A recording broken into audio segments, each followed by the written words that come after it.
In this episode of Order Within, I sit down with Myrick, a peak performance and mindset coach. We discuss Lo's journey on personal development, overcoming struggles with body dysmorphia, taking personal responsibility, and the impact of Psych. Our discussion covers the harmful effects of hustle culture and the necessity and benefits of self-love, compassion, rest, and the concept of inner glow. We also discuss impactful strategies such as affirmation, meditation, and taking control of one's thoughts to improve well-being and performance with an emphasis on being proactive rather than reactive. So let's get into it. Hello, and welcome to Order Within, navigating a world of endless chaos and crisis. Many of us are experiencing inner turmoil, insecurity, anxiety, fears, and isolation. These feelings are only being amplified by news cycles, social media, and never-ending political madness. How do we find our way out of the chaos? How do we find strength within ourselves? How do we find meaning in a world driven by materialism? These questions and many more I aim to answer on the show. My goal is to be a trusted guide on your journey to selfhood. May you find what you seek. Hello and welcome to Order Within. I'm your host, Brandon Ward, back with another episode. We have a fantastic guest today. Myrick is joining us. She is a peak performance and mindset coach, as well as a speaker, facilitator, and consultant who helps teams and leaders prevent burnout and achieve their goals. She has been a life coach for over 10 years and has nearly 15 years of experience in the business world, transforming teams, building startups, and leading global training and development organizations. Welcome. Hi, I'm so excited to be here.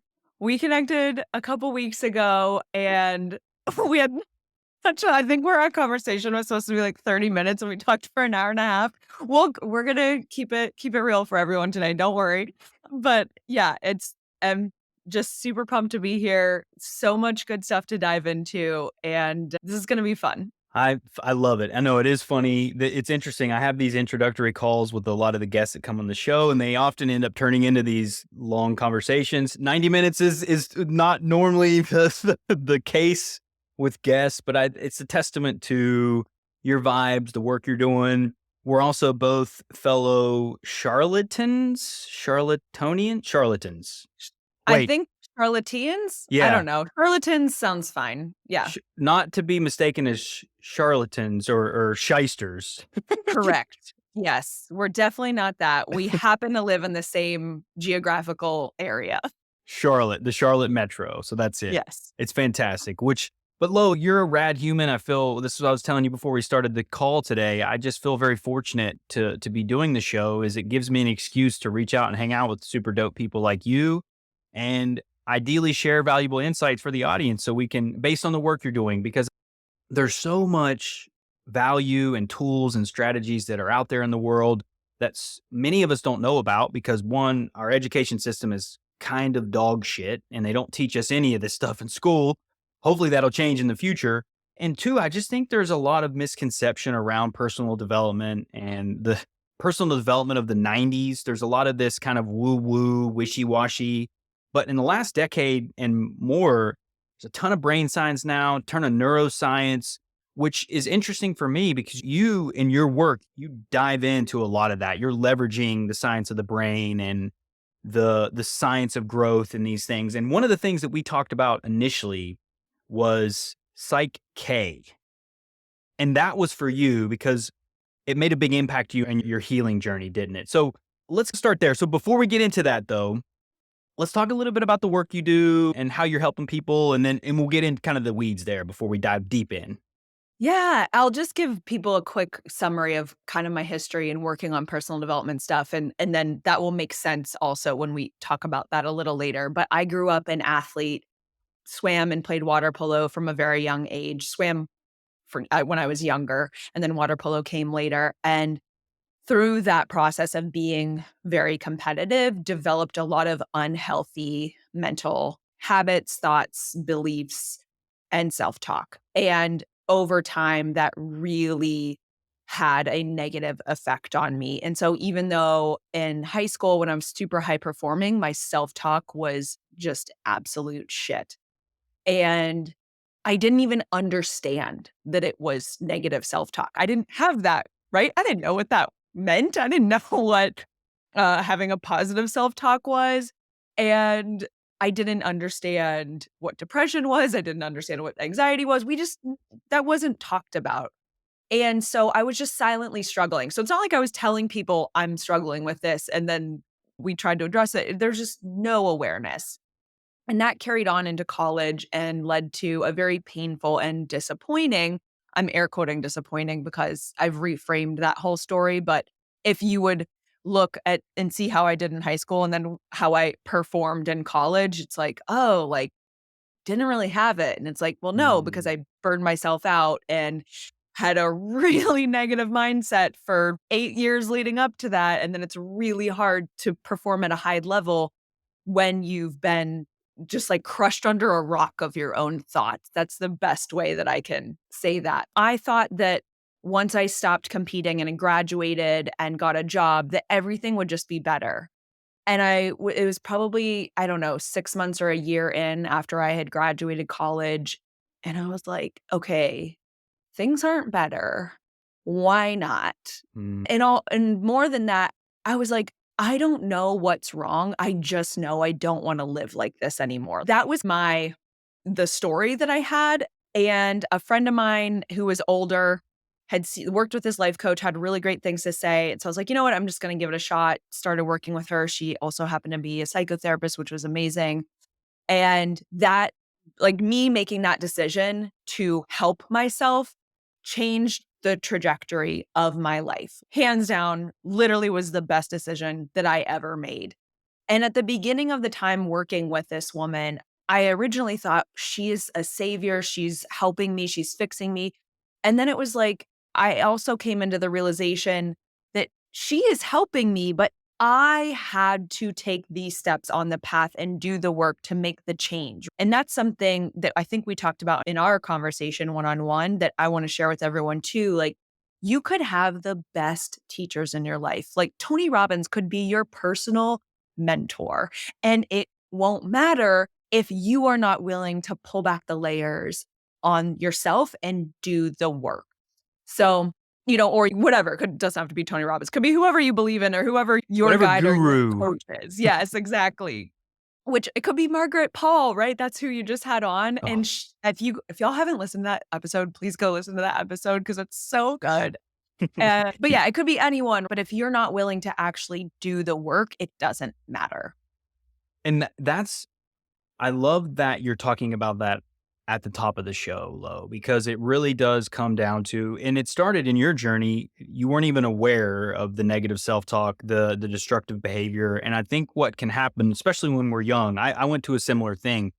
We're able to leverage the youthful energy that we have and plow through a lot of those mental habits until we reach a point in college or right after college. I had the same kind of a breakdown right after I graduated college and I hit the lowest point, really one of the lowest points in my life. But it was because all that energy, all that youthful stuff, all that plowing through caught up with us. And Yep. as you were sharing your story, I know that there are listeners out there that can relate to that in some form or fashion. It doesn't have to be as an athlete. It could be as a high performer in terms of their studies and their school and whatever it is, the scholastic component of it. But athletes, another component of it. My wife struggled with a lot of that high performance components too. But it's without compassion, without nurturing who we are, it's really hard to find sustainable energy and effort in life and align with what we are. And so I think that's a great, so that's like setting the stage for you and your journey. And because you've been doing this now for over a decade yourself. Yeah. So obviously hiring a life coach changed your life. Once you started to realize though, the power isn't in the other person, the power is in you, your life really started to change, sounds like.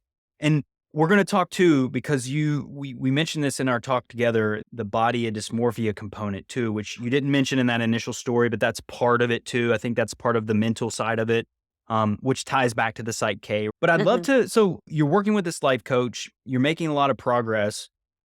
When did you make the decision to, I want to do this too? Or what was it?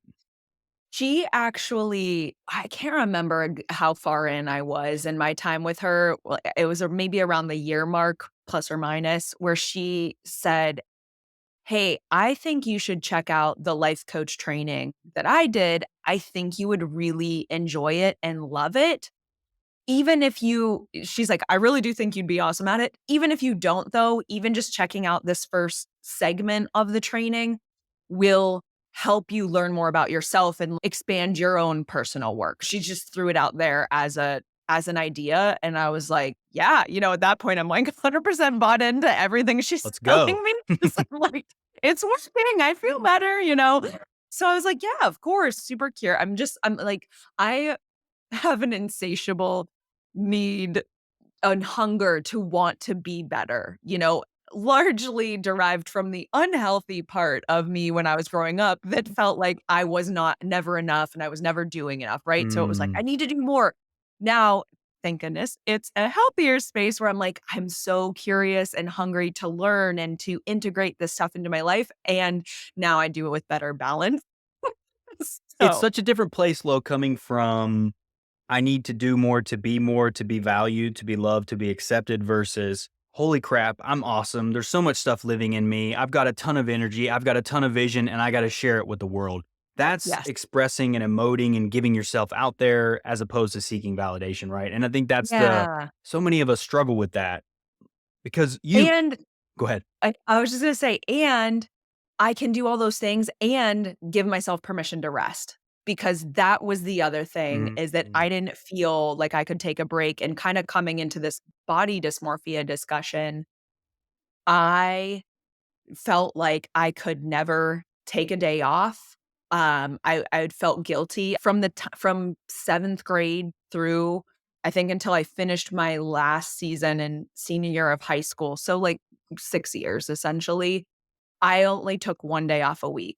Like, I don't there was maybe a handful of times where I had 2 days off in a row for 6 years as a kid, and that is a lot. And it was like this constant, I'm not doing enough, and it was just, I always felt like I had to be doing more, or even if I didn't swim that day, okay, I need to go do some cross training now or something. And that bled into my life afterwards. So even though I was cleaning up a lot of my, like, I like to use this metaphor because I think it helps people. It's like I was living in a dirty fishbowl before. And when I started working with my coach, I was able to have that realization of, oh, I'm in the dirty fishbowl, and then jump out of it, right? And Mm. and jump into a better one. But I love that until example, by the way, that yeah. metaphor. It's a metaphor, right? Is that what it is? Yeah, I think Yeah. it's a Yeah. metaphor. Yeah. Someone correct us if I'm we're sure it's an wrong. analogy. I can never think if it's an analogy, a metaphor. I don't No, know. It's that's a metaphor. Analogy is, I don't know, whatever. We could have a whole English conversation, but I'm not an expert in that. neither am I. So, the dirty fishbowl metaphor, was very helpful for me, but it wasn't until I realized that a little bit later into the process, and I'm talking like years, because I still carried a lot of these deep beliefs, limiting beliefs, as some people have heard them referred to. And so I was still doing that stuff, and I still had this, I'd been trying to work on, one of the things I was working on was my body dysmorphia of accepting my body. And still into my late 20s, I still didn't feel like I could take a day off. I was working a ton. I was traveling all the time, like over 100 flights a year, and training for What? triathlons. What? Why? Wow. Why? Yeah. What was Wow. I trying to prove? And it's not that I was trying to make someone proud. Like, at this point, it was just me. Like, but I was trying to prove to myself or to the world or the universe that I'm enough. And look at all these things that I'm doing. Okay. Why? Oh, I only got 4 hours of sleep last night, or this makes me want to vomit. Like, oh, I got 1,000 emails last night. And oh, I've said that. But not judging anyone who's saying that there, but like, have made, our society has made hustle culture this badge of honor. And I did that. And so I did all these things. And that was just, even after working on my body dysmorphia for 10 years of saying the affirmations, knowing the right things, there's still this underlying thing. And that's when the Psych came in, and we can talk about in a second. But I'm going to pause because I feel like I just dumped a ton of stuff out No. right there of all of these things that happened to us that were so unconscious for me. I did not realize what was going on, what I was pushing myself for, that I was even really doing it. And this was a long process, right? This wasn't like, oh, I just worked with my coach for a year. Like, it was like I worked with her pretty seriously, then went through my own coach training and did other. So we're always in evolution. There's still stuff I'm learning, and there's still stuff I'll always be learning. And like Margaret said, she's 84 or something. She's like, I'm still Killing learning. it too, man. I think that's the mindset component, low, that becomes so powerful as you realize that it's not about the destination, it's the journey. And there's always work to do, always improvements to be made, always things that we can build on, if you will, right? But at the core of that must be compassion and acceptance and love for ourselves and who we are at the core. You can't sustain by cracking the whip and being critical. And unless we take time to pause and reflect on our minds, our thoughts. And I had a guest on, which her episode's not out yet, but Chelsea Brooks, she's a fantastic therapist. She's got a great book. And she talks about in the book, we're not our thoughts. Like recognizing the space between our thoughts is important because until we do that, we identify with all those things. And you, in your journey, were identified with whatever all these things were in your head that were flying around that you didn't even know was really there until it sounds like you started to slow down. You started to reflect. Because I think it's interesting too, and this is what we talked about, and this is getting into to Psych K, is we can do all this work. We can be in all these things because I was similar to that too, Lo. I was doing all the books and reading and meditating and the affirmations and the stickers on my mirror. And I was listening to the things. But what I wasn't doing was authentically loving myself. I wasn't Mhm. providing genuine compassion. And that's what I love about Dr. Paul's work is it's about inner bonding and parenting yourself. And at the end of the day, that's what ends up changing us, isn't it? It's not the repetitive stuff. It's not the things. It's what are the actions that we're taking each day that shows ourselves we genuinely do care? Because that little child inside of us, that little 6-year-old girl in you or whatever, she's still in there. He's still in me. And it's our movements every day that align with that little child that show ourselves we mean business. And that's done through our actions, not by repeating things mindlessly or whatever. So, anyway, I love that you said that because there is a lot in there, but there's a lot that I think people can relate to because it's easy to get caught in this cycle of reading the personal development books and going to seminars and doing the workshops and blah, blah, blah, blah, blah.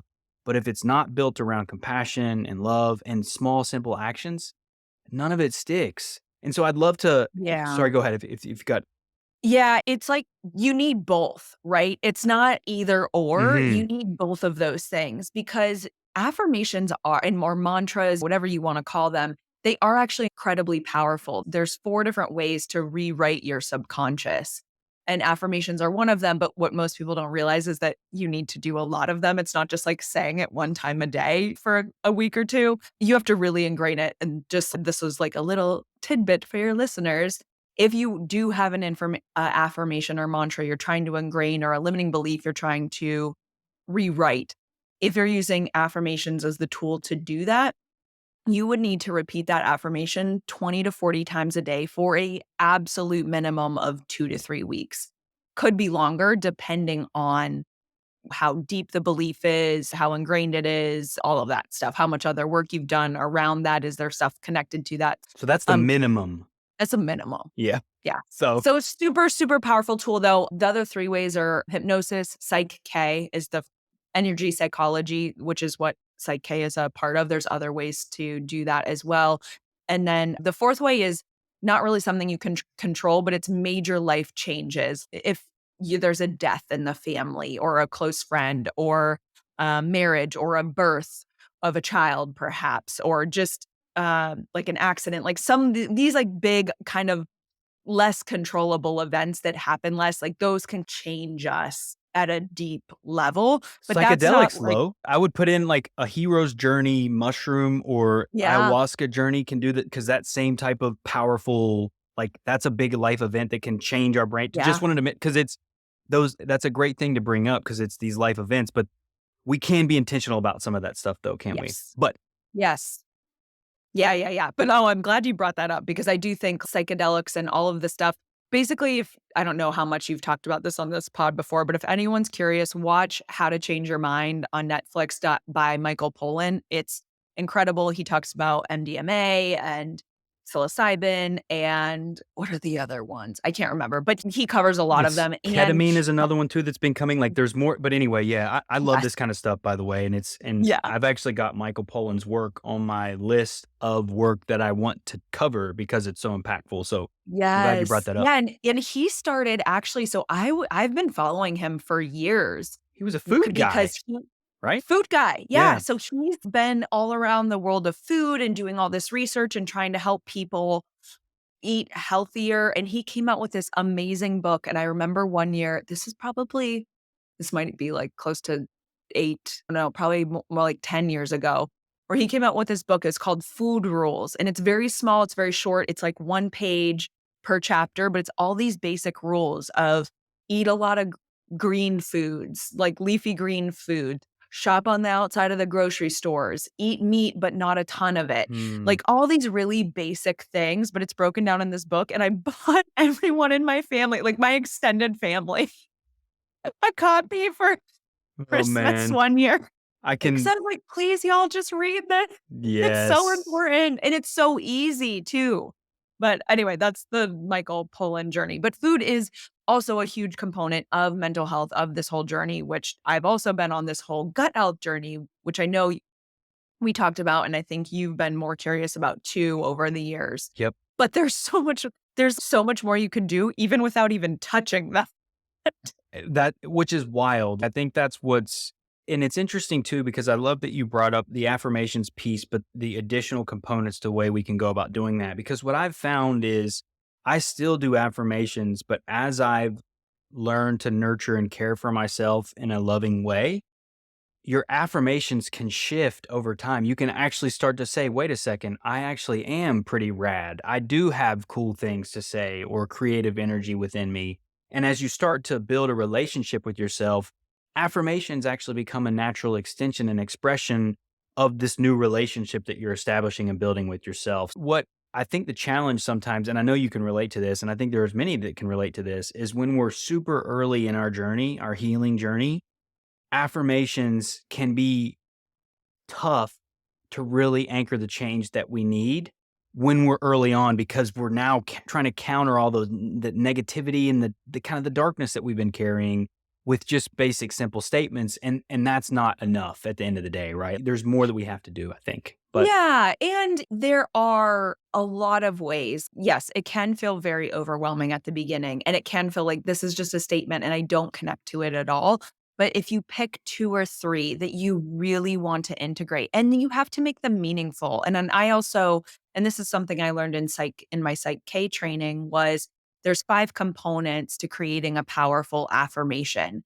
It's first person, positively stated, present tense, fairly short and emotionally meaningful to you, mm, right?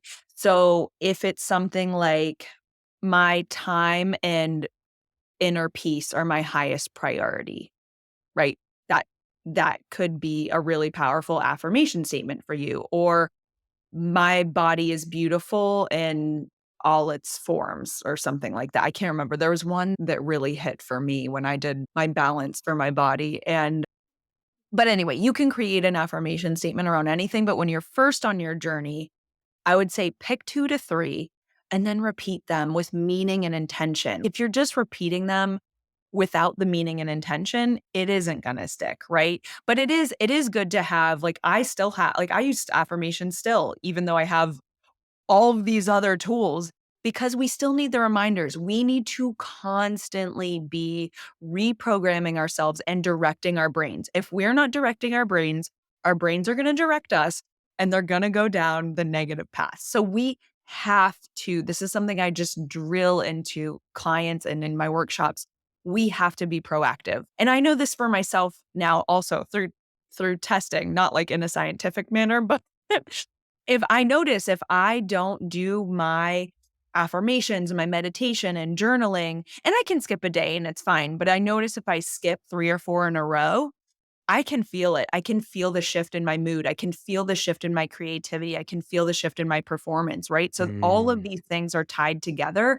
We have to be proactive about it. Yeah, I love that. And you're spot on because it's easy to get caught up, I think, in the noise and finding simplifying some of those things, like you said, just a few, anchoring in them and making them a part of the daily motion and movement. The emotional component is really important because it's the rot routine. It's not a memorization. Like you can't because our brain needs the emotional component to anchor it. And that's why, as you said, those life-changing events can actually help make change because they're huge emotional events.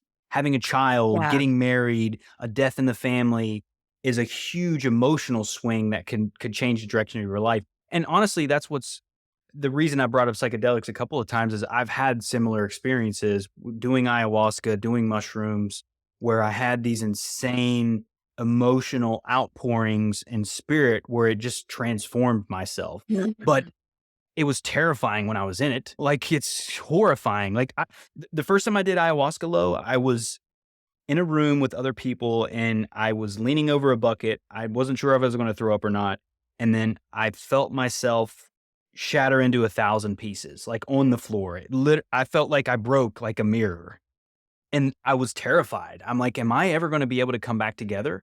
And, of course, I did, and then it brought me through this whole journey, but that type of emotional punch, like, right in the gut is what makes those things impactful. So I love that you brought up the 4 components. We're already getting all kinds of little snippets for the shorts that I'm gonna create off of our episode that Yes. my tool is gonna pull out, and you're doing so thank you for that. It's clearly you run workshops, I can tell, in a very efficient fashion, so I I certainly don't know. appreciate it. And like, there's so many things that we could talk about. And I do want to circle back because I want to circle back to your question about people who are just starting, right?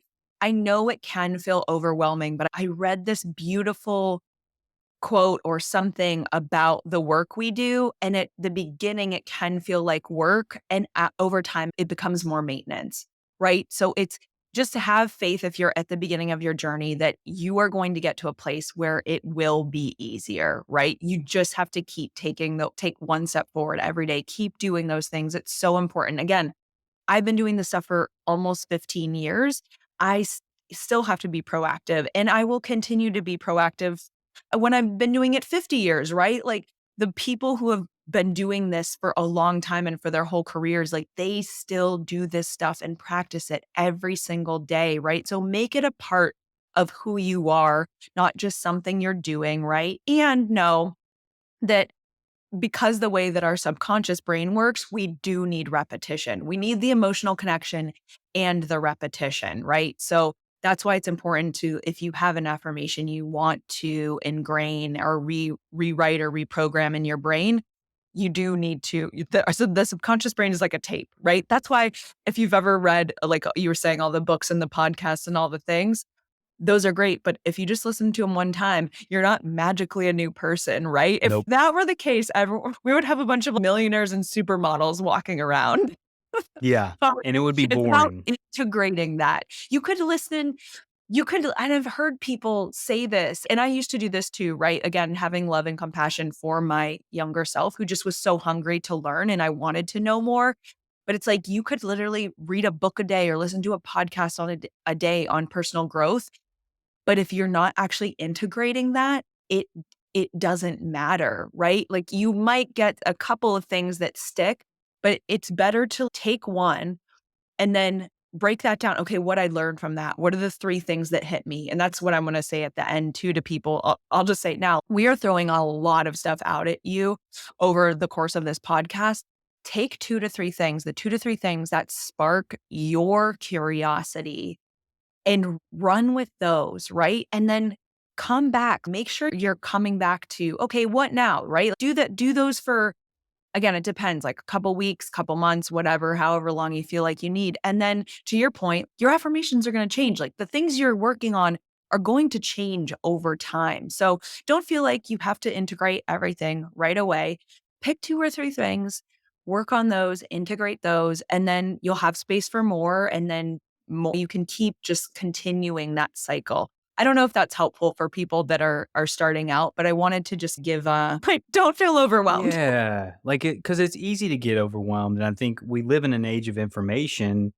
It's you're all the there is so much accessibility, but to your point, the way we do it is you take the long view, you have the long view in mind. It's a journey. This is a practice. You said it. That's why they call it a practice. It's a practice. It's something we do every day.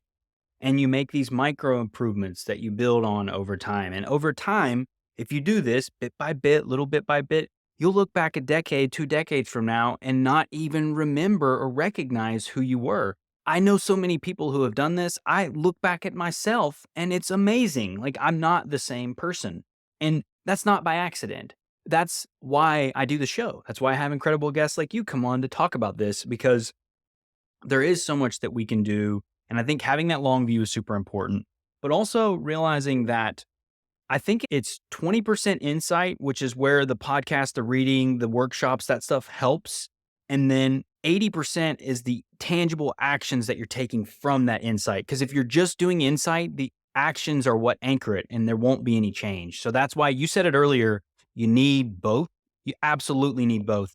I didn't know that early in my journey. There's a lot of people that go in there, right? Same, I yeah, know. no judgment to anyone. Exactly. Exactly. Because it's, you've, when you felt crappy for so long and then you come into this world where you start to learn things, oh, wow, I can actually do stuff. I have talents. You feel good and you get addicted to feeling good from the things.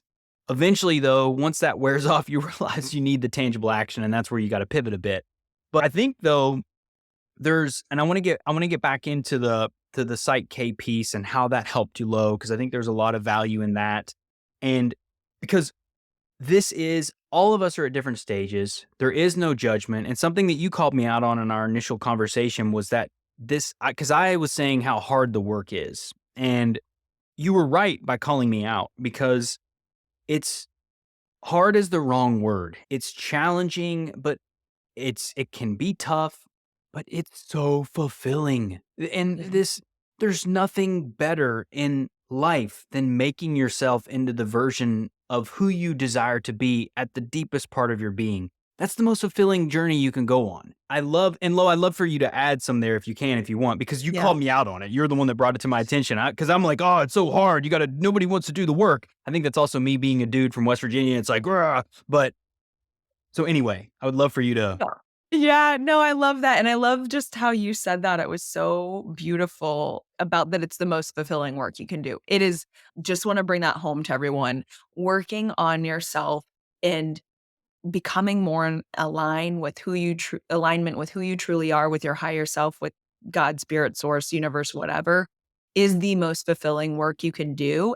And I called you out in a really nice way You did. because I think it's really important. I'm very intentional about the way that I speak about myself and about what I'm doing and what I want to create and cultivate. Because if we're telling ourselves the story that this is really hard, it's going to make it even harder.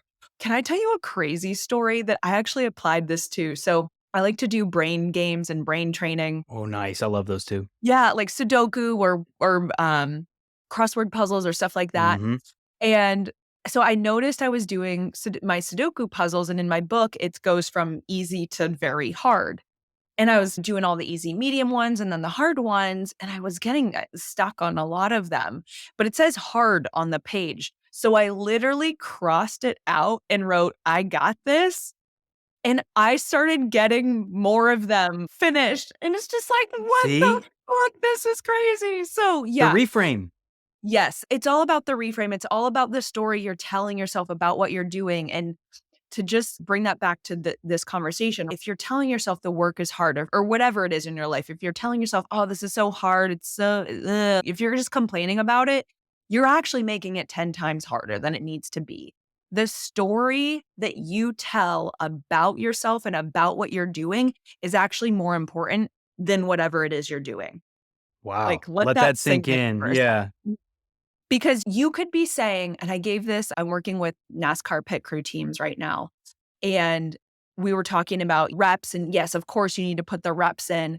And for some people, they can do, and I'm just making up these numbers, they could do 10 hours of work a week. And if they feel really good about that, or if you're in school and you study for a test and you prep for 10 hours and you feel really good about that, you're good to go.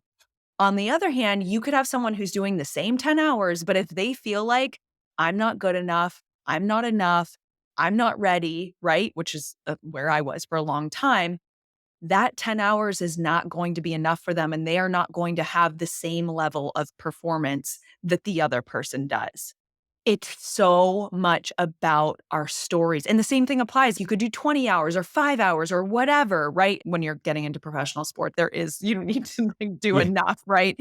Same thing with school, right? There's a minimum, but just generally speaking, these beliefs and the stories we have about what we're doing is so powerful. And if we start giving that more attention and intention, everything will become so much easier.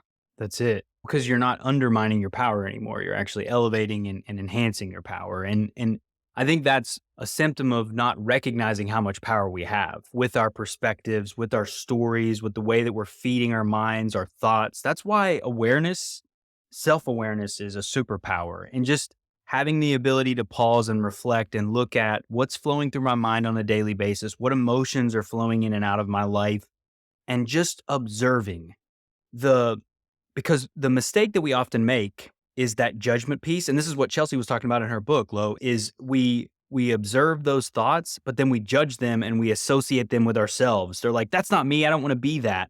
But we're not our thoughts. You can have terrible, wretched thoughts. I've had some horrible thoughts come into my mind throughout my life. Horrible things that I would never do, though, because Yeah. you recognize, "That's not me. That's not who I am. That's not what I desire." I don't know where that came from. Sometimes I'm like, bro, is somebody trying to sabotage me right now? Because that was some dark, negative shit. But you're able to pull back and reflect and realize that's not me. Create space and let things go. I think it's the challenge, and I'd love to hear your perspective on this too, because it ties back into your body dysmorphia and what Psych K did for you. Because I think the judgment piece is hard to get away from. Judging ourselves, judging other people. I went through a training program called Positive Intelligence, and their big core, the big is the judge. We all have this judge that's just mean and critical to us and others. And from your perspective, Lo, when you went into Psych K, was that a big part of what you had to work through? Was some of that judgment or Um, I don't think I would have I wouldn't have named it as judgment at Mm, the time. I would have to think about that a little bit. okay, That's that's fair. not on this podcast. I can do a little reflection on that. It probably was a little bit, but I went in because I just wanted to learn more, and I had heard this woman who had been trained in it and became a master facilitator, and just hearing her talk about it and how special it was, like, one of those things I felt called to do, just like I Mm, felt called to do the coaching. And so when I went to my first weekend of training, and which is also integration, right? It's half the people, maybe even more than that go through, don't even go on to coach or facilitate the process for other people. They're just doing it for themselves. mm, But it's essentially takes so when I went in, I was just curious. I was like, I don't really know. I was in a transition phase. I had left my corporate role, and this is in 2020. And I was just like giving myself some time to, okay, what do I want to do next? Do I want to go on my own? Do I want to get another job with someone?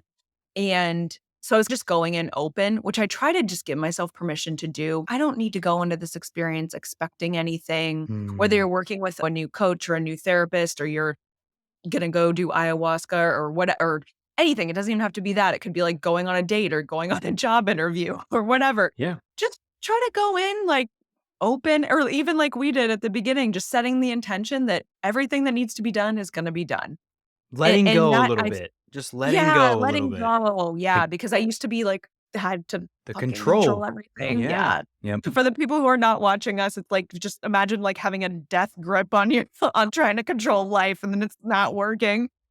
But But what's that quote in Star Wars where he's talking about the tighter you squeeze the galaxy, the more that they fall out of your hands? There's a song, yeah. 38 Special, shout out to my wife, she loves it, but that's what they talk about in that Hold on song too. loosely, right? Exactly. There you go. Hold on loosely. That's exactly it. That's the concept. Hold on loosely to all of these things, right? Let it Yeah. cuz there's a wisdom and intelligence in life that we flow with if we allow ourselves to lean into it and ride it. But sorry, I interrupted you. Yes. No, no, no. I love this. I love this because there's so many little morsels here that I love that people can pick up on because everything is so connected. And it's not just surface level. There's so many levels to this stuff. And there's so many levels to the journey that I've been on and that you've been on and that people listening have been on. And we have to acknowledge and celebrate that. And that those are the layers, right? So going back to that first weekend at Psych K training, they really have us integrate all of it. We're doing it immediately. It's called balances is what you do to really ingrain the affirmation into your subconscious. And I remember they were like, okay, go through this list and make sure that you're aligned with all of these statements. And for some of the body ones, I just was not aligned at all. And so we did the balance. And I remember it was something, I can't remember exactly what it was, but it was something like I see beauty in all parts of my body or something like that, which again, at this point, I had been working on this stuff for over 10 years. Hmm. And again, writing affirmations all the time of I love my body, I'm perfect the way I am, whatever the affirmations were. Even if I had that affirmation that I just said, I see beauty in all parts of my body, I'm sure that it wouldn't have stuck because there was this deep little voice that maybe that judge, if people relate to that, this little voice that was like, yeah, but you're still not good enough. Mhm. And you still need to lose 10 pounds, or you're still don't have the right body shape, or you still don't look good in a bikini or whatever. Those were just some of my thoughts. So, I'm sure other people have had this as well. There's lots more things that can come up for you. So yeah, I just wanted to be clear that I've put in so much time and energy trying to reprogram that, to heal that piece of myself. And nothing, it was like it was still there, still in the back of my mind. And when I did this balance, I have never felt anything like this. It was like so much love and healing coming into me in the center of my heart. And for the rest of that day, I was going between crying, being happy, crying, being sad, releasing all of this just pressure and judgment and really negative self-talk that I'd had since I was a kid. I mean, since I was very young. And like literally I just couldn't, and I'm not a big crier. I wish I could cry more. Actually now, but like this day, it was like nonstop, just so much emotion coming out that had been suppressed over years. And it felt so good. It was also so healing to have this experience of truly loving and accepting myself, my body, these physical containers that we're in they're so important for us, and to truly accept ourselves on a soul level, right? It's like you can't have one without the other. There are So yeah, it sacred was vehicles. yes. Oh, that's beautiful. I love that. Yeah, these sacred vehicles. And yeah, it was an incredible experience. And I've had other great experiences, both with myself and with clients now, doing different balances for not necessarily body dysmorphia. Could be, I've worked with people on that, but all kinds of things. Their relationship, their self worth, their belief about their self, depression, could be work stuff, could be like I was able to help one client get pregnant who was really struggling, right? Curiously enough? Is that a sit phrase? Yeah. Did I just make something new? Okay. Funny enough, that sounds better. She had sh her issue was not trusting her body, was not listening to her body, where you had listened to her body most of her life, but then when she wasn't able to get pregnant originally, it was like she stopped listening to her body and was like, "Okay, I have to do all this other stuff now." So, like, the disconnection from the body, what was preventing her Wow. from getting pregnant. So yeah, it's crazy. I've known other people that do Psych K and have helped people who like couldn't walk, like walk again, or have healed their eyesight. That's something I'm still working on. But my teacher healed her eyesight from from applying these principles when she'd had to wear glasses or contacts, and now she doesn't have to anymore. Like Wild. so yeah, and I'm not saying like some people who are listening to this are like, "What? This is crazy." I'm like, "Okay, it's not." Also, if you have ever heard of Joe Dispenza, Dr. Joe Dispenza, huge, and he's been doing similar work but different, and he is like scientifically tracking all of the people that come in, where they are. They come in with disorders or issues, like physical issues, and he is tracking like where they are. He's doing all these scientific tests. I don't even know fully what he does to track this. And then he's proven now like thousands of people have been able to apply these techniques that are different than what I'm talking about, but in the same, they're in the same world, right? They're in the same realm of being able to heal yourself. And he's scientifically documenting it through So like, rad. testing their blood pressure and heart rate and I don't even know what other metrics, but I go look up his stuff. It's Mm. incredible because he really does put the science behind it and it's super powerful. There is so much healing information out there and things we can do to improve ourselves and improve our lives that we just like you were saying and oh it's so woo woo and in the 90s or even before that if you go into the 70s and you hippies with LSD and psilocybin and stuff were coming out, right? There's just actually so much science that's catching up to all of the quote unquote woo woo shit that was happening. And so I'm just a big believer and I'm like, you know what? If it works, do it. I don't need to have, I do like to reference science as much as I can, but also sometimes stuff just works. And I've tried to like let go of having to know the understanding because that limits us. That limits Definitely. us. I don't know how electricity works necessarily, but I'm sure glad that it does, or how, Sure. toilets and waste systems and all the things that we get to benefit from a modern society. But I sure as hell enjoy taking a nice poop in the morning, that goes Yeah. away. It's just, so it's Yeah, like, or like flying. I used to fly all the time and I would have bad anxiety, and then I finally did a balance for it and it's better now, thank goodness. so wait, Lo, Yeah, so when you say do a balance for it, can you maybe yeah. break that down a little bit? Cause I think we've talked about, is it tough to do like with, Yeah, it's just the process of what you do to reprogram the subconscious I within see. the construct of Psych K, right? So if So somebody wanted to start learning Psych K, what mhm. would you suggest they go to do initially? Would it be to read a book? Is it a course? Well, you have to take the course from them, yeah. Got it. This is one thing that is you cannot read in a book, you have to, like, actually go through their training. I do think they have online training now Oh, that you cool. can do Well, you're a if you wanna. facilitator, right?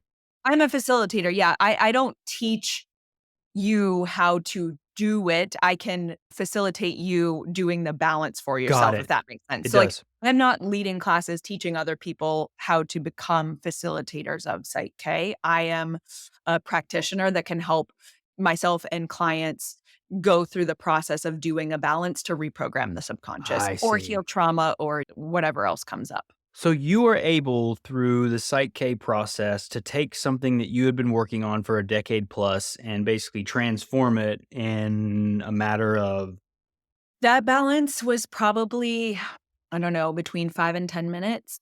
I've I know. what?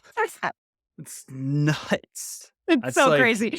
And yeah, and I've had people like they've done like a balance in 2 minutes, and other people they need to stay in it a little longer, or they've been in maybe 30 minutes or something, but still when sometimes like that one for me unlocked a lot, right? Like sometimes it's deeper. Sometimes it's like, oh, it's tied to this other thing. And so like maybe we need to go another level deeper and do another, you just never know. But for me, and also it's like the prepping that I did for 10 years probably also helped. mm, At that least stuff does matter, right? Yeah. that's what I'm telling myself. Yeah, yeah. Because it was like I had done all of this. It was like it would just needed to be released and transformed. So Fertile I don't ground. You make had been tilling the soil for 10 years effectively. totally, Yeah. totally. So it's not gonna, I don't want to scare anyone with like personal development work. Like it's not gonna for sure take you 10 years. It's not for sure gonna take you 10 minutes either. We don't know. Could be 10 years, could be 10 minutes. Only one way to find out. Only Right. one That's way. right. Yeah. That's wild though. But it's amazing, Lo, and I'm glad that this is what's cool about the world we live in now is it's honestly the best of times and the worst of times. We're aware of all the terrible things that are happening in the world, but we're also becoming much more aware of the science behind a lot of this ancient wisdom. A lot of these things have been around for a very long Very long time time. too, Psyche was developed in the 1980s, which is not like super long, like but that's ancient wisdom, still right? like But 4 like, decades. yeah, totally, totally. Yeah, it's not new. It's not new at all. And a lot of this is based on ancient wisdom practices that we are learning about now, or like a lot of the other things that are available to us, like affirmations and meditation. Meditation has been around for thousands of years, right? But being able to use it in ways and also understand, I want to clear this up for anyone listening who's never meditated before and or maybe has some kind of story or belief around what meditation is. Meditation can be the simplest thing, right? One of my favorite teachers said, "Your life is the meditation." Mm. Anyone can go into a quiet room or put on when I'm asking earphones and meditate and follow a mantra. But can you be calm and be still in the chaos of life when shit is hitting the fan? That's the point. But meditation in itself is it could be a guided body scan meditation. It could be repeating a mantra or an affirmation over and over again. A meditation can just be being fully present in whatever it is you're doing. So if you take a 10-minute walk and you are so present with every step and you're noticing in detail, like the trees and the leaves and the sidewalk and everything around you, right? And meditation is also not clearing your mind of any other thoughts. The goal is to get as clear as possible, but even the people who have been practicing meditation for years have random thoughts pop in, right? And it's just knowing that's okay. We can let that float away. It can come back later, and it's coming back to the present moment. So really, it's just an exercise in coming back to the present moment. And I love that because I think when I was starting my journey early in meditation, I didn't know what it was. I was overthinking it. You think there's all these rules to it, and I think a lot of people can be intimidated by it because they assume that there's a right way to meditate. And to your point, Lo, I found you can absolutely do guided meditations and mantra meditations where you're repeating things, you're focused on your breath. There's a tons of different strategies you can use to leverage that. But I found when I first started was simply being present and mindful of what was happening in my body, feeling the Mm, sensations in my body, watching how my breathing was, watching all the stuff fly through my mind, just being present with ourselves, just observing. That is meditation. It's it just is. Yeah. it's just being there and allowing things to be as they are because that's where it always starts. And as I was saying earlier, we knock ourselves out of the process when we judge that stuff. The hard part is letting it be and resetting. Understand if you're just getting started with this, your mind is going to be all over the place. The world Shit, we some live days in. mine still Dude, is. you said it earlier. If I don't do things that I know help me have certain lists down and think tasks set up because the way my mind works, I can't relax. I can't rest. I'm anxious because you've got to do your thing. You got to find the things that work. And you mentioned it. I know, although you did your action items in the earlier in the show, which I love, but it's you got to find the things that work for you. 2 to 3 Yes. things, whatever that is, whatever resonates with you. If it's the piece on meditation, great. If it's the Psych K piece, excellent. Pursue it. Allow that curiosity to lead you because I think we have this, especially in the world we live in now, this whole component of experts and school and authorities and all this stuff. But the ultimate authority is authority of self. And we are the deciders in our life. And what resonates with us may not resonate with others. And that's completely okay. That doesn't mean it's wrong and right. None of that. We got to let go of the binary stuff. It's so limiting. Yeah. And Yeah, there's a million and one ways to heal and grow and evolve, right? Like, you don't have to the stuff that we're talking about might not resonate with you. There is something out there for you. Find something. That's why there's a million diet books and a million self-help books or even like you told me about Margaret Paul, who I'd never heard of, and then I was listening to her on your podcast, and I'm like, "Oh, yeah, this is stuff that I've been working on or studying for years, but with in other traditions or through exactly. other modalities or whatever." Like, it's all connected, right? You just have to find what works for you, and if something's working for someone and it's not working for you, that's fine. They're literally don't make that your thing, right? Don't make that the reason not to pursue it or not to keep doing something. Mm, I also want to come back to something you said around there's so many thoughts. One, I want to give people a tool for that. If you just notice your thoughts or your little hamster wheel in your head, mm, as I call it, is just running crazy. I like to brain dump. Literally making a list of and I have to do this sometimes before I meditate, right? Like, same. again, this is a practice. It is. But writing just brain dump literally every single thing you're thinking about. I don't care if it's I have to brush my teeth later tonight, or I have to call this person. What if it's work stuff? If it's personal stuff, it doesn't matter. Just literally write it all down or type it in your phone, whatever works for you. Get it out of your head, because when you get it out of your head and you can see it, it makes it smaller. Because when we just leave things bouncing around in our heads, it's like, oh, I have so much. And then I write it down. I'm like, oh, that's not actually that much. I have 10 actually. It's not. That's actually, or sometimes it is. I might fill like 20 line items or 2 pages worth of stuff. Whatever, fine. Some of it's just stuff that I can't control. So then sort it into, okay, what can you control? What can I not control? Sometimes it's just helpful to be like, there's this problem, or I'm worried about my relationship with so and so, or I'm worried about my job, or whatever, right? Just again, it doesn't have to be an action item. Just whatever the thoughts are, write them down, sort them into things you can control and you can't control. Then, of the things you can control, is there something urgent? Is there something that's really important for you to do? Highlight those things and then give them a priority, right? This is just my super short list. If you're feeling overwhelmed, if you're feeling stressed, if you're feeling like, oh my gosh, I have so much going on, do this exercise. It's so powerful and it will immediately make you feel better. And then you prioritize it, like just give yourself like 1 through 5, like just do the top 5 things. And taking that action, getting yourself into action is going to make you feel so much better. And then you have your list. It's not going anywhere. I think I worked in a lot of startups. We didn't talk about my business background, but I've done a lot in the business world, and including start from zero, like 3 startups with 3 or 4 other people. So it was like a very small group of us. And it was during that time that I was like, oh, I'm not going to get everything done I need to do today. Cause I Yeah. was holding myself of this crazy standard of I didn't get everything done and I'd stay up late and try to finish it. And it's no. The to-do list is just never ending. There's not like a time where it's going to be complete. And I let go of that and I was like, oh, I can breathe now. That's it.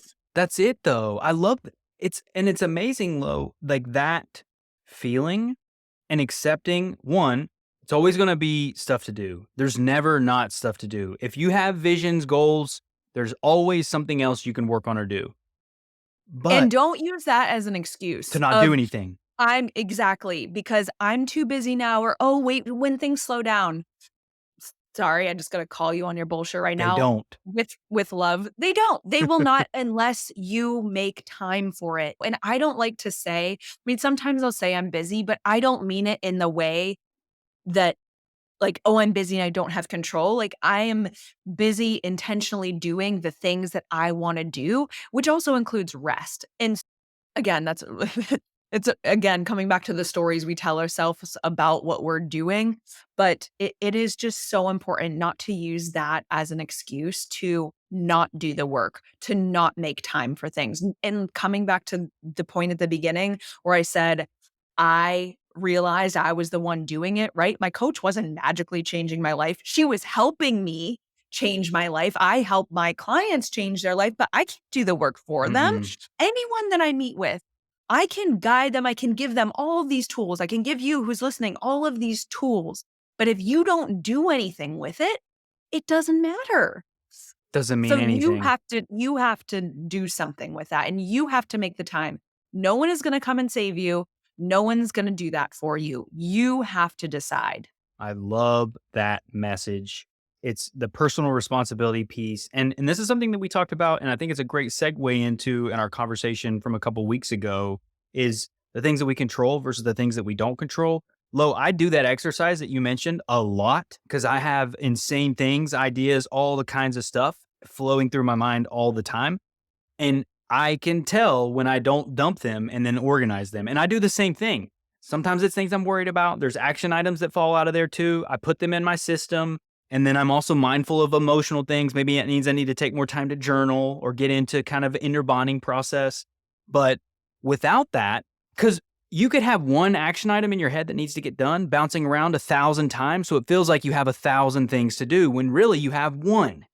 But it's interlaced with the emotions and life and responsibility. So it feels like a lot more. But putting it on paper tames the beast in a way, doesn't it? Gets it out of the scary monster in the closet concept and puts it on paper. And you're like, it's a paper dragon now. It's nothing, actually. I love Yeah. that. I love that example and exercise, because don't underestimate the value of what you just shared, Lo, because it is real. And the moment of relief when you get it all out and you're like, okay, I can breathe. I'm going to enjoy the weekend now, because rest is so crucial too. Hustle culture is so toxic, and being intentional about rest matters a lot. I love that you brought that up a couple of times, because it's not, as silly as it may seem, it's not something we're taught. We're almost led to feel guilty if we do rest and nurture ourselves. And it's the same thing. We have to nurture ourselves if we want to produce and create and build.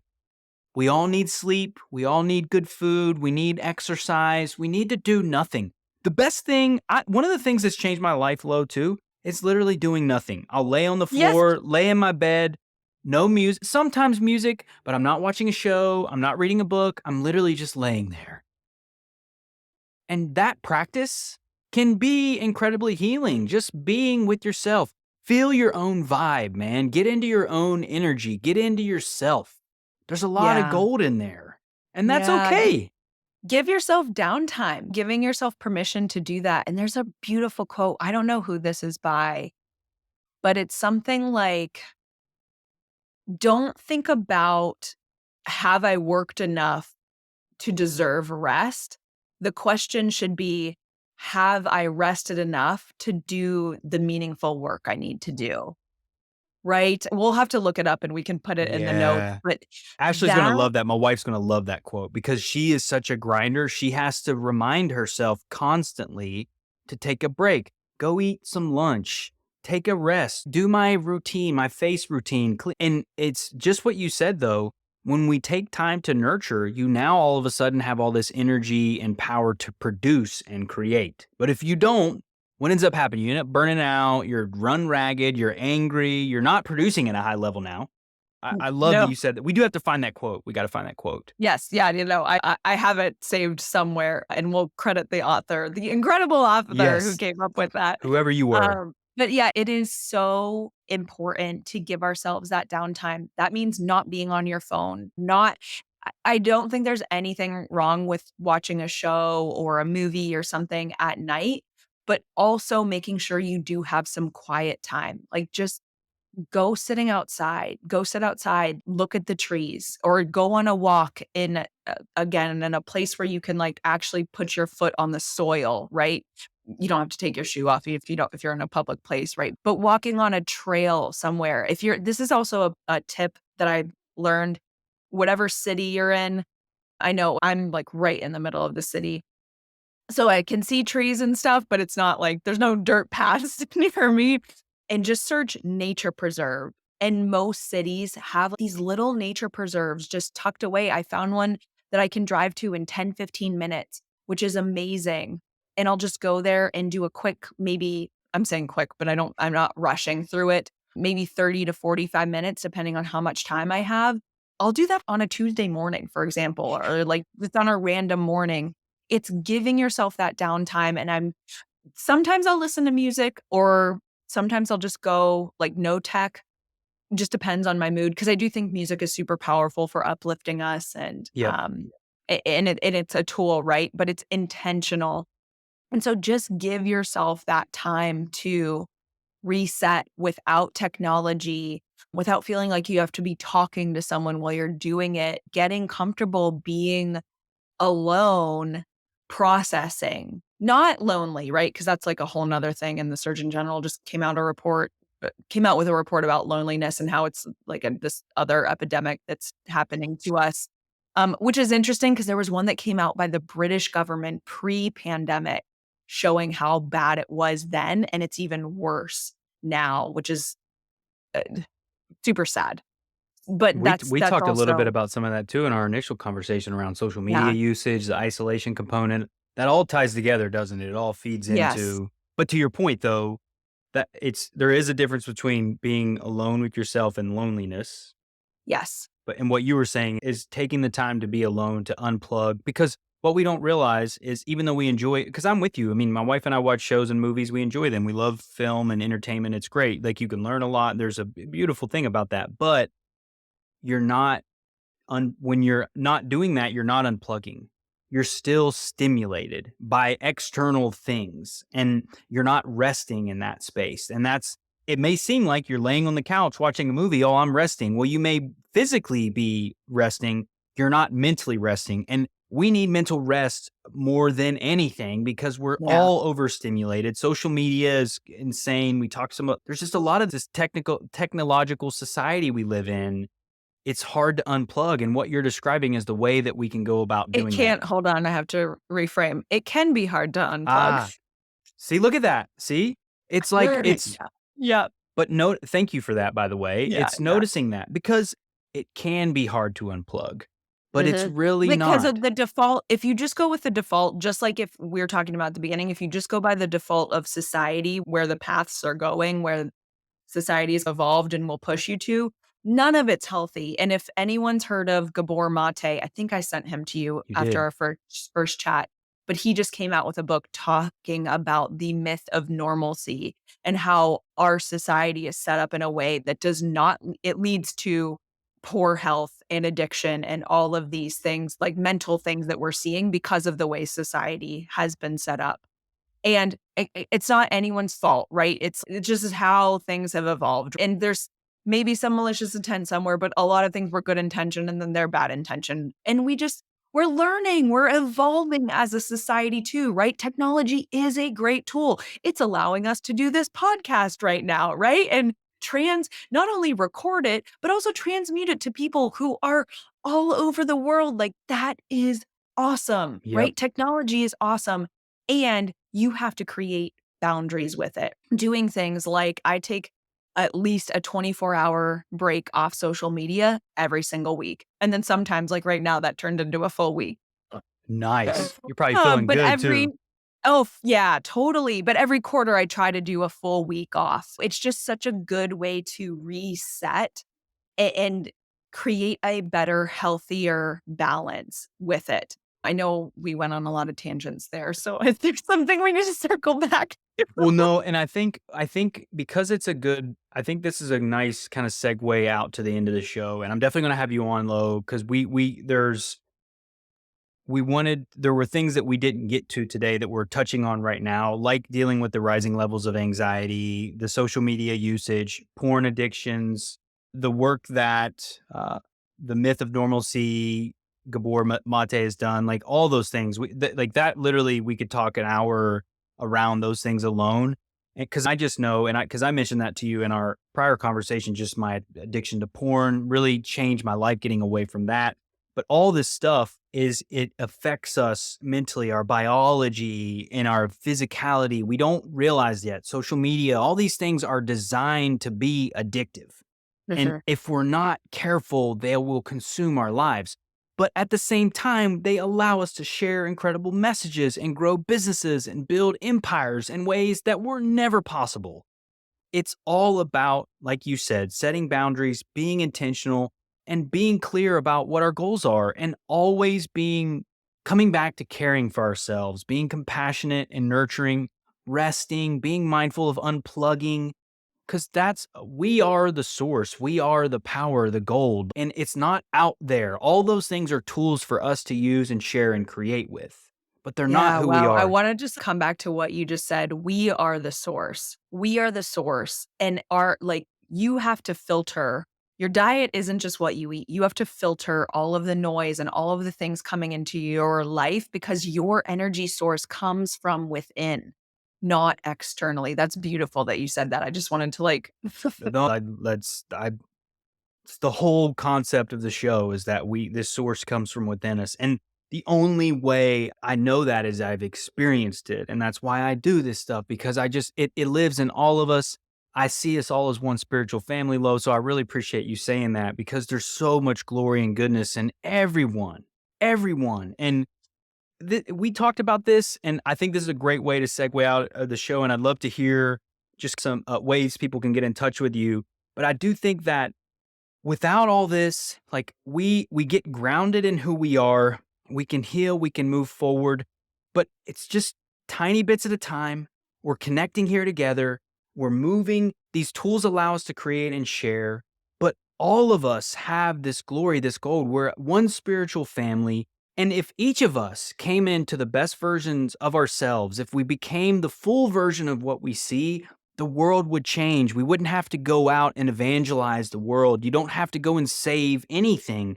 We become the answer when we tap into what lives within us. I just Yeah. appreciate you saying that because that's what it's about. Yeah. And I'm so glad we're closing with this because we were talking about this and we've discovered that this thought, which is that you change the world by changing yourself. You had shared that with me. And then I was like, dude, that's in my vision mission statement on my website. And you were I like, forgot about what? that piece. Yes. You literally screenshot it. Yeah. That's Yeah. And that's what I truly believe. If and Mother Teresa has a great quote about that too. If you want to go change the world, go home and love your family. If you start to take care of yourself and start doing this inner work, right? If you're doing it right, you don't have time to judge anyone else in what they're doing. So anyone that is writing on mean things on Twitter or YouTube or wherever else, you gotta turn the reflection within, right? And I'm not saying I'm a saint because I'm not by any means, but that is something that I've really worked on of I can't say anything. Like I still am struggling with many things, right? And so trying not to be judgmental of others, trying to stay in more of a space of curiosity and love and just knowing everyone is doing the best they can at the time with the tools they have. And that's something I had to apply to myself. That's something that I had to because I was very judgmental to myself for a very long time of like, I'm not doing enough. I'm not good enough. Right. So I had to really learn and reframe that story into I was doing the best I could at the time because I know that right now I'm doing the best I can right now with all the tools and information and resources that I have. And I know that it's hard because when you look back on a past version of yourself, you're like, yeah, but I should have known. First of all, if you should on yourself, just stop shoulding on yourself. That's your clue right there that you're being judgmental and that you didn't have the information, right? Because it's easy to look back in the past and be like, well, this or that, but you don't know what you know now. Even if it was one day ago or a week ago or 10 years ago, you don't know what you know now. So that's super important. And again, just coming back to this belief that if we actually all did that work, we would be able, like the world would become a better place. Like if I think about the person I was in college where I was so hurt and I was angry, right?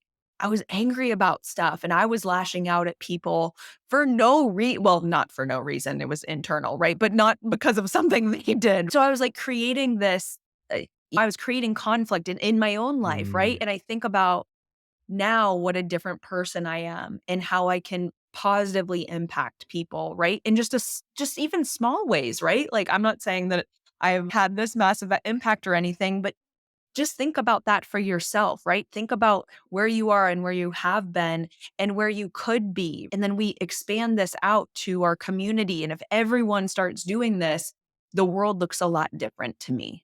that's it. Ah, well said, Lo. Well said. Because the reality is, all of us have tons of shit that we could work on and clean up and heal in our own lives. And that's why at the end of the day, just focus on that. There's enough for all of us to do in our own lives. That's the point is there's plenty Yeah. of us to do here in our own lives. Well, And look, having kindness and compassion for yourself and others, right? ah, Knowing that, yeah, maybe someone made a mistake and maybe they were doing it intentionally, maybe they weren't. Chances are they're doing the best they can, right? They're doing the best they can right now. It might not look like it to you either. I think we need to remember that everyone comes from different backgrounds, has different experiences, has had different traumas.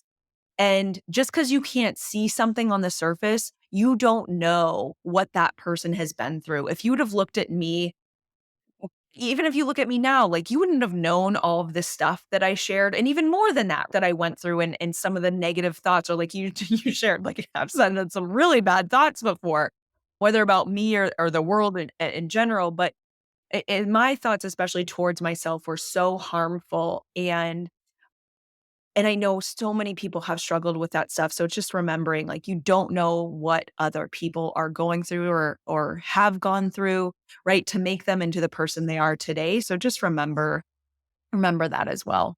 I do have one more thing I want to share, a tool. Do we have time Yeah, for? do it. Do it. This is a total segue because I know we're starting to wrap up, but I've been teaching this workshop more, and it's called The Power of Three. And it's essentially the basis of my inner glow method, which is these three things: mindset, wellness, and relationships. And if you take 3 actions towards these 3 things a day, right? It's easy. 3 actions towards these 3 things, you will start to see changes in your life happen quicker and easier. And there's so many things you could do for mindset, right? It could be meditation, it could be practicing gratitude, it could be repeating affirmations, it could be visualizing, it could be celebrating your wins. There's a lot of things you could do for mindset. For wellness, the food you eat, making sure you're getting good sleep, walking, right? Exercising is great, but also walking is really great. If everyone could just walk more, that would be awesome. It's super underrated.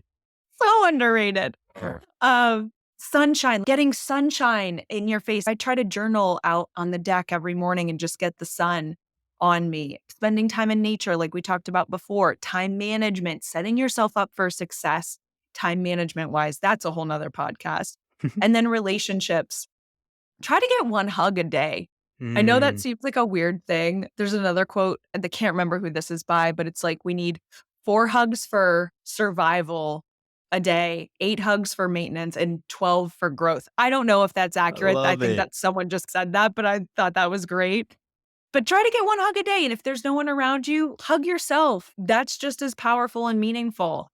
Try to have one connection point a day where you are reaching out, like going out of your way to reach out or tell one person, I'm grateful for you because of X, Y, or Z. I really appreciate you because of X, Y, or Z. Or great job at something because of X, Y, or like try to be specific. Don't just say, hey, I'm so grateful for you. Try to give the reason. And then try to have, I'll give you one more thing for relationships. If you can have like quality time and a meaningful conversation at least once a week. Again, this could be with, I need quality time and meaningful connection with my boyfriend at least once a week. But that's like our minimum, Mm, but it's also important for the people you work with and for family or friends, right? And maybe you can't talk to every single friend once a week consistently, right? Because that could potentially be a lot of people.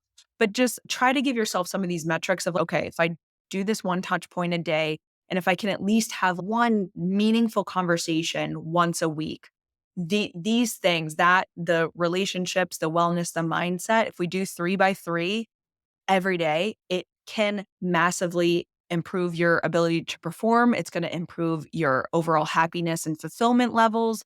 You're going to see just a lot of positive benefits and side effects from doing those things. Hopefully, it doesn't seem like too much. Like I broke it down and you can do this in 10 to 15 minutes a day. It's really not a lot.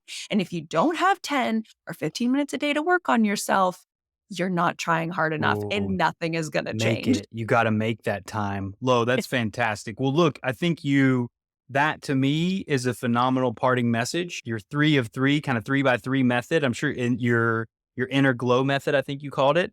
We'll Yeah. definitely link to that in the show notes, which is fantastic. So for the audience, y'all got 2 little parting ways, one early in the show and then a closer here at the end of it, which I really appreciate. That's fantastic.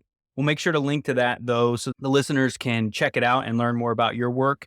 That though, what would be a way that people could get in touch with you, learn more about your work, etc.? Yes, my website is the easiest way because that has all the other connection points. So it's Myrick, LOMYRICK.com. Very easy, my name. And I'm also on Instagram and LinkedIn, YouTube, Twitter. Those are the main 4 channels that I'm on. But connect with me. Sometimes I do take breaks from social, so I'll respond, I promise. But I am there. Or you could submit, if you want to submit a contact form on my website, that's definitely a good way to reach out if you have questions. Awesome.